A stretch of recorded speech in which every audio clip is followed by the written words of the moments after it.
जय जगन्नाथ पिला माने आपण मन पुणे थरे स्वागत आ गुडी नो वीडियो को वीडियो माध्यम रे आलोचना करिबा पिला माने आज हम चतुर्थ परिचय जहाँ तुम मन रही सामाजिक असमानता एवं आंदोलन।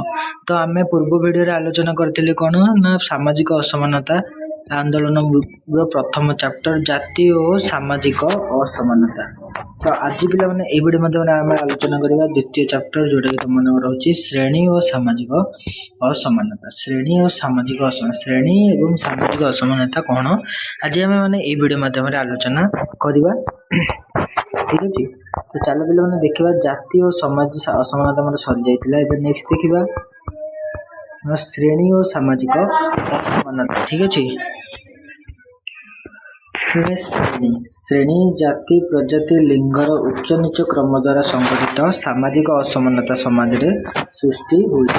श्रेणी हूँ सामाजिक असमानता अन्य एक आधार। पिला प्रथम श्रेणी श्रेणी विषय पढ़ा पूर्व तो आम श्रेणी मध्य प्रथम पढ़ी सारी। तो श्रेणी विषय पढ़ा पूर्व श्रेणी कहले कौन बुझ? श्रेणी कहले पिला माने हूँ तुम मानकर कौन ना अर्जित प्रस्थित द्वारा जोटा होता है से कौन कह श्रेणी कहुए। श्रेणी कहले कौन श्रेणी गुड़ा मतलब अर्जित होता है जहाँ इनकम करूँ से अनुसार आमको ये भाग भाग कर रखा जाए उच्च नीच क्रम सजड़ा जाए बुझिपार। तो प्रस्थिति उपर निर्धारण करें तो ताहाको आम कौन कहवा श्रेणी कहवा। तो पिला माने आशा करछि तुम मानक वीडियो निश्चय भाव पसंद आसीबो। जदि वीडियो पसंद आसीबो ताले वीडियो को निश्चय गोटे लाइक करबो। तो पिला माने सब बेले वीडियो प्रथम शेष पर्यंत देखो। ए वीडियो माध्यम तुम मानक विषय आलोचना हेबो तुम मानक किछि नोट मध्यम प्रोवाइड करा जिवो। जो माने वीडियो को शेष पर्यंत देखिबो से माने ही सब किछि बुझि पारिबो, नोट लिखि पारिबो। एग्जाम रे मध्य क्वेश्चन आसीबो सेही अनुसार तुम केमिति लिखिबो नोट फॉर्मेट एटी प्रोवाइड कर देबी लिखिबो। ठीक अछि, तापर देखो ये पिला माने विभिन्न श्रेणी मध्य सामाजिक असमानता देखा जाए। ये कौन विभिन्न श्रेणी मानक मध्य असमानता देखा जाए। विश्व विभिन्न समाज उच्च मध्यवित्त निम्न श्रेणी इत्यादि श्रेणी लोक रही श्रेणी विभिन्न श्रेणी मध्य कौन सामाजिक असमानता देखा जाए। केमिति सामाजिक असमानता देखा जाए ना सामाजिक असमानता आय और संपत्ति शिक्षा अधिकार सुजोग संस्कृति साधन इत्यादि असमान बंटन रूपे प्रतिफलित होता है। तो पिला माने एठी तापर हमर आसीबो असमान बंटन रूपे प्रतिफलित होता है। उपरोक्त असमानता जोगु विभिन्न श्रेणी मध्य जीवन शैली बंचवार संभावना प्रभेद देखा जाए और गोटे श्रेणी अन्य गोटे श्रेणी ठारू तफात अटे। गोटे श्रेणी अन्य गोटे श्रेणी ठारू अलग होता है। यही सब समूह मानक गुड़िक मध्य कौन होता है क्षमता संपद सम्मान असमान भाव बंटन होता है। उच्च श्रेणी जो क्षमतार अधिकारी होता निम्न श्रेणी से क्षमता अधिकारी हो पारती नहीं। एक सामाजिक श्रेणीर सदस्य मानकर समान सामाजिक परिस्थिति थाए। एक सामाजिक श्रेणी परिस्थिति द्वारा अन्य एक श्रेणी ठारू पृथक होता है। विभिन्न श्रेणी सदस्य मानक मध्य परिस्थिति संपत्ति क्षमता सुविधा सुजोग जीवन शैली और संस्कृति मध्य असमानता देखा जाए। उच्च नीच श्रेणी व्यक्ति माने कौन कहते पर्याप्त संपत्ति और क्षमतार अधिकार होता से अधिक संपत्ति और क्षमतार अधिकार जहाँ पाखे जिते टंका रहा से अधिक धनी चलला कौन ना पावर भी पलि आसो सी जहाँ चाहिए सी कर सेमानकर जीवन शैली जीवन धारणा मान उन्नति से समस्त प्रकार सुविधा सुजोग उपभोग करिपारंती। से राजनीतिक व्यवस्था को नियंत्रण करने को सक्षम। पूंजीपति बड़ बड़ व्यवसायी भूमि मालिक शिल्पपति उच्च श्रेणी अंतर्भुक्त अटंती। निम्न मध्यवित्त श्रेणी गुड़िकर जीवन धारण मान उच्च श्रेणी ठारू निम्न धरणर होता है। सेमानंकर आय मध्य कम।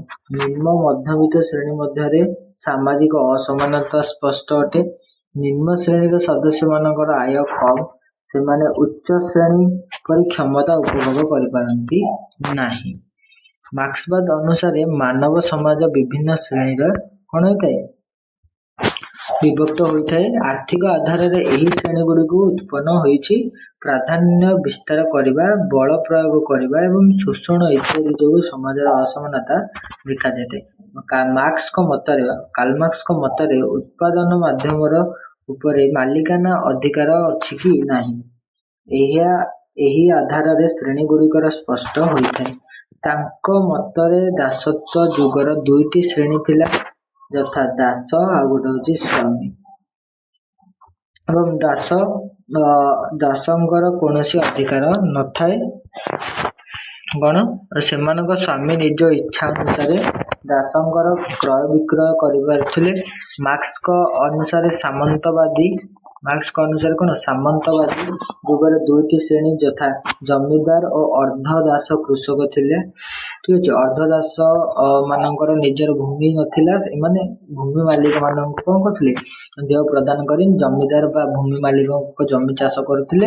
ଜମିଦାର ମାନେ ଯୋଉ ଅର୍ଦ୍ଧ ଦାସ କୃଷକଙ୍କୁ ଶୋଷଣ କରୁଥିଲେ। ସେହିପରି ଆଧୁନିକ ଉଦ୍ୟୋଗିକ ସାମାଜିକ ଦୁଇଟି ଶ୍ରେଣୀ ଦେଖାଯାଏ। ଗୋଟେ ହଉଛି ଉଦ୍ୟୋଗିକ ମାନେ ଗୋଟେ ହଉଛି ବିଜନେସମ୍ୟାନ, ଆଉ ଗୋଟେ ହଉଛି କଣ? Normal man. ତ ପିଲାମାନେ ଏଇଠି ହଉଛି ଉଦ୍ୟୋଗିକ ସାମାଜିକ ଦୁଇଟି ଶ୍ରେଣୀ ଦେଖାଯାଇଥାଏ।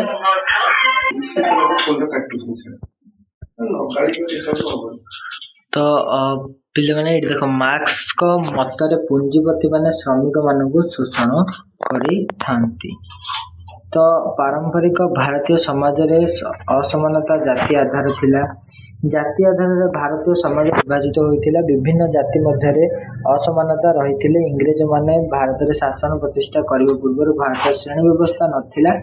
ଭାରତରେ ଇଂରେଜମାନଙ୍କ ଦ୍ୱାରା ନୂତନ ଅର୍ଥ ବ୍ୟବସ୍ଥା ପରିବର୍ତ୍ତନ ହେବା ଫଳରେ ସାମାଜିକ ଶ୍ରେଣୀ ଗଠନ ପ୍ରକ୍ରିୟାର ଅଭ୍ୟୁଦୟ ହୋଇଥିଲା। ଏଠି ତାପରେ ଇଂରେଜ ଶାସନ ସମୟରେ କୃଷିର ପରିବର୍ତ୍ତନ ଫଳରେ ଗ୍ରାମୀଣ ଭାରତରେ ନୂତନ ଶ୍ରେଣୀ ଗୁଡ଼ିକ ଉତ୍ଥାନ ହୋଇଥିଲା। ଭୂସମ୍ପତ୍ତି ଉପରେ ଘରୋଇ ମାଲିକାନା ଓ ଅଧିକାର ପରିବର୍ତ୍ତନ ଫଳରେ ଜମିଦାର, ସ୍ୱତ୍ୱାଧିକାରୀ, କୃଷକ, ଭୂମିହୀନ ଶ୍ରମିକ ଭଳି ଏହିସବୁ କଣ କରୁଥିଲେ? ଭୂ ରାଜସ୍ୱ ଆଦାୟ କରୁଥିଲେ। ଏବଂ ତାପରେ ପିଲାମାନେ ଏଠି ଗ୍ରାମୀଣ ଭାରତର ସାମାଜିକ ବିଜ୍ଞାନୀ ମାନେ ବିଭିନ୍ନ ଶ୍ରେଣୀ ସମ୍ବନ୍ଧରେ ଉଲ୍ଲେଖ କରିଛନ୍ତି। ଗ୍ରାମୀଣ ଭାରତରେ ଦେଖାଯାଉଥିବା ଶ୍ରେଣୀ ଗୁଡ଼ିକ ହେଲା ଧନୀ କୃଷକ, ମଧ୍ୟବିତ୍ତ କୃଷକ, ଦରିଦ୍ର କୃଷକ, ଭୂମିହୀନ ଶ୍ରମିକ। ଭାରତରେ ଧନୀ କୃଷକ ମାନେ ପୁଞ୍ଜିବାଦୀ କୃଷକ ଭାବରେ ପରିଚିତ। ଆହୁରି ଏଠି ମଧ୍ୟ ରହିଲା ପିଲାମାନେ କଣ ନା, ଗ୍ରାମୀଣ ଶ୍ରେଣୀ ବ୍ୟତୀତ ଭାରତର ସହରୀୟ ଶ୍ରେଣୀ ଗୁଡ଼ିକ ଅଭ୍ୟୁଦୟ ହେଉଛି। ସହର ଓ ନଗର ଗୁଡ଼ିକରେ ସାମାଜିକ ଶ୍ରେଣୀ ମୁଖ୍ୟତଃ ଏକ ହେଉଛନ୍ତି ପୁଞ୍ଜିପତି ବା ବାଣିଜ୍ୟିକ ଔଦ୍ୟୋଗିକ ଶ୍ରେଣୀ, ଦୁଇରେ ହେଉଛି ବୃତ୍ତିଗତ ଶ୍ରେଣୀ, ତିନିରେ ହେଉଛି କ୍ଷୁଦ୍ର ବ୍ୟବସାୟୀ ଓ ଦୋକାନୀ ଏବଂ ଚାରି ହେଉଛି ଶ୍ରମିକ ଶ୍ରେଣୀକୁ ନେଇ ଗଠିତ। ସେ ଚାରିଟି ଶ୍ରେଣୀରେ ବିଭକ୍ତ କରାଯାଇଛି। ଆଉ ଗୋଟେ ରହିଲା ପିଲାମାନେ ଏଠି ସ୍ୱାଧୀନତା ପରେ ଭାରତରେ ଶିଳ୍ପପତି ମାନଙ୍କ ଦ୍ୱାରା ପ୍ରତିଷ୍ଠା ନିୟନ୍ତ୍ରିତ ଉଦ୍ୟୋଗ ଗୁଡ଼ିକ ସଂଖ୍ୟା ଉଲ୍ଲେଖଯୋଗ୍ୟ ଭାବରେ ବୃଦ୍ଧି କଣ ପାଉଛି। ଠିକ ଅଛି। ତ ପିଲାମାନେ ଏବେ ଦେଖ, ଶ୍ରେଣୀର ନୋଟ କିଛିଟା ଆମେ ଦେଖିଦେବା।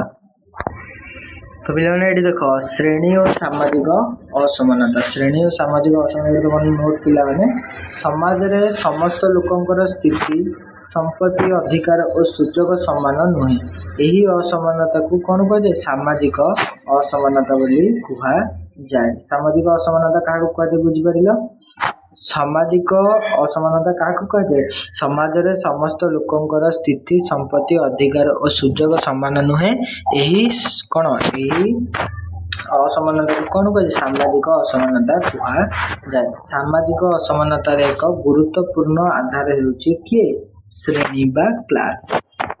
ତାପରେ ଶ୍ରେଣୀର ଅର୍ଥ ହେଲା, ଶ୍ରେଣୀ କଣ? ଶ୍ରେଣୀ ବୋଲି ସମାଜରେ ଲୋକମାନଙ୍କୁ ତାଙ୍କର ଆର୍ଥିକ ସ୍ଥିତି, ଆୟ, ପେଶା, ଶିକ୍ଷା, ଜୀବନଶୈଳୀ ଆଧାରରେ ବିଭକ୍ତ କରାଯିବାକୁ କୁହାଯାଏ। କଣ? ଶ୍ରେଣୀ। କାର୍ଲ ମାର୍କ୍ସଙ୍କ ଅନୁସାରେ ତ ପିଲାମାନେ ଏଇଠି ତମର ଯୋଉ ପ୍ରାଧାନ୍ୟତଃ ଦୁଇଟି ଶ୍ରେଣୀ ରହିଛି। ଠିକ ଅଛି। ଗୋଟେ ହଉଛି ତମର କଣ? ଧନିକ ଶ୍ରେଣୀ, ଆଉ ଗୋଟେ ଶ୍ରମିକ ଶ୍ରେଣୀ। ଧନିକ ଶ୍ରେଣୀ ଆଉ ଗୋଟେ ଶ୍ରମିକ ଶ୍ରେଣୀ।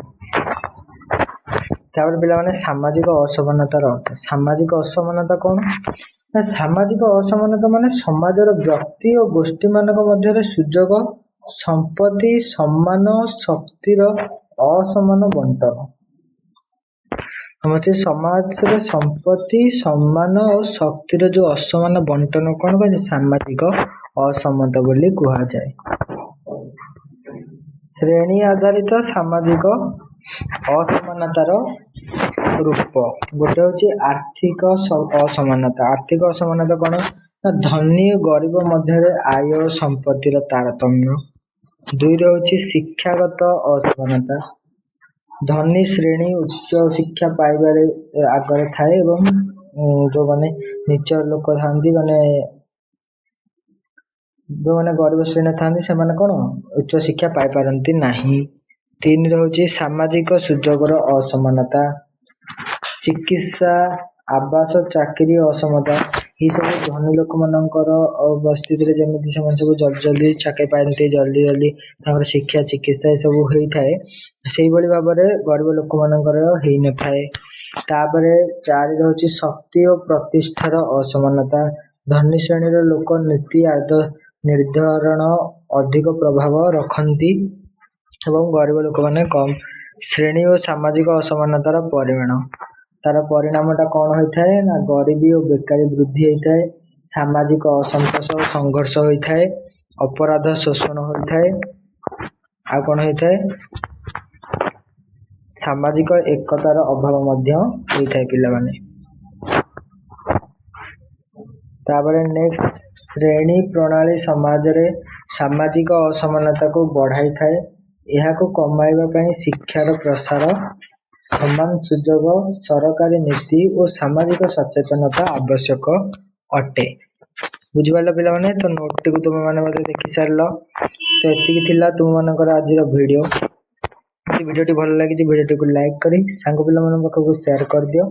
ଚ୍ୟାନେଲରେ ନୂଆ କରି ଦେଖୁଥିଲେ ଚ୍ୟାନେଲଟିକୁ ସବସ୍କ୍ରାଇବ୍ କରି ବେଲ୍ ଆଇକନ୍କୁ ପ୍ରେସ୍ କରିଦିଅ, ଯାହାଫଳରେ କି ଆମ ନୂଆ ଭିଡ଼ିଓର ନୋଟିଫିକେସନ୍ ଆପଣଙ୍କ ପାଖରେ ସହଜରେ ପହଞ୍ଚି ଯାଇପାରିବ। ତ ପିଲାମାନେ ଚାଲନ୍ତୁ ଆଜିର ଟପିକକୁ ଏଇଠି ଏଣ୍ଡ କରିବା। ତ ଏଇ ଭିଡ଼ିଓ ମାଧ୍ୟମରେ ତୁମେମାନେ ଜାଣିଲ ଶ୍ରେଣୀ ଓ ସାମାଜିକ ଅସମାନତା ବିଷୟରେ। ଆମର ପୂର୍ବ କ୍ଲାସରେ ଆମେ ପଢ଼ିଥିଲେ ସାମାଜିକ ଅସମାନତା ଓ ଜାତି ବିଷୟରେ।